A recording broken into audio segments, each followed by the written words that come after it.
इस वक्त की सबसे बड़ी खबर सामने निकलकर आ रही है। मधुबनी जिले के अरेर थाना क्षेत्र अंतर्गत पड़जवाड़ पंचायत के दहला गांव में देखते ही देखते होली का खुशी गमों में बदल गया। लोगों के रोने धोने से संपूर्ण गांव का माहौल गमगीन हो गया है। बताया जा रहा है कि होली के मस्ती में गांव के सभी लोग डूबे हुए थे। सभी रंगोत्सव का रंग खेलने में मस्त थे। इसी बीच गांव की 4 युवतियों ने रंग खेलने के बाद रंग धोने के लिए गांव स्थित कोन्हा तालाब में गई थी, जहां रंग धोने के दौरान एक साथ चारों युवती तालाब में पांव फिसल जाने से गहरे पानी में चली गई और डूब गई।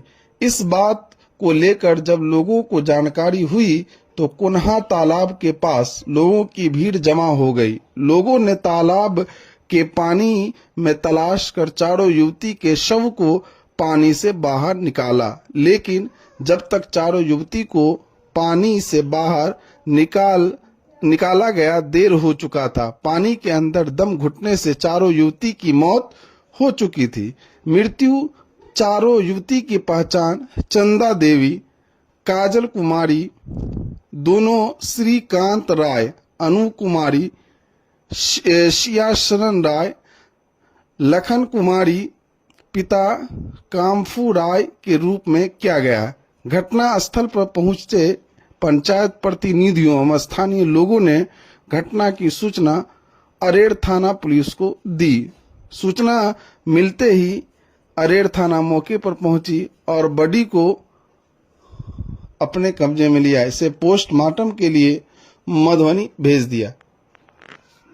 वही परिजनों का रो रो कर बुरा हाल है, क्योंकि तालाब में 4 युवतियां एक साथ डूब गई। हम कहीं गए थे, लोहा से आ रहे थे, रामनगर में आए तो हमें सूचना मिला दूरभाष के माध्यम से कि दहला में जो है कोन्हा तालाब है कहीं जहाँ पे भट्टा उठा था, वहाँ पे 4 लड़की डूब के मर गई। तो हम वहाँ से एटेंडम घर पे भी नहीं गए, डायरेक्ट यहाँ आए। यहाँ आके देखा तो 4 लड़की जो लगभग जवान हो चुकी है, उसमें से एक लड़की की शादी भी हो चुकी है, लेकिन चारों लड़की नहाने के क्रम में आए, यहाँ पैर फिसल गए, अब शायद डूब गए। तो हम लोग यहीं भीड़ पे इकट्ठा है। फिर हम सब ने प्रशासन को भी सूचना दिए, यहाँ के हम लोग भी आए और पदाधिकारी महोदय सब यहाँ आए अभी है। और यहाँ से अब प्रक्रिया चल रहा है कि चारों बॉडी को जो है मधुबनी लेके जाके वहाँ पोस्टमार्टम करवाना है। और ये सब गरीब फैमिली से आते हैं, बहुत ही ज़्यादा गरीब है। तो इनको जो है सरकार की तरफ से कुछ यदि मुआवजा मिल जाए तो उनके परिवार को कुछ हद तक भरण पोषण हो सके, यही है हम लोग को।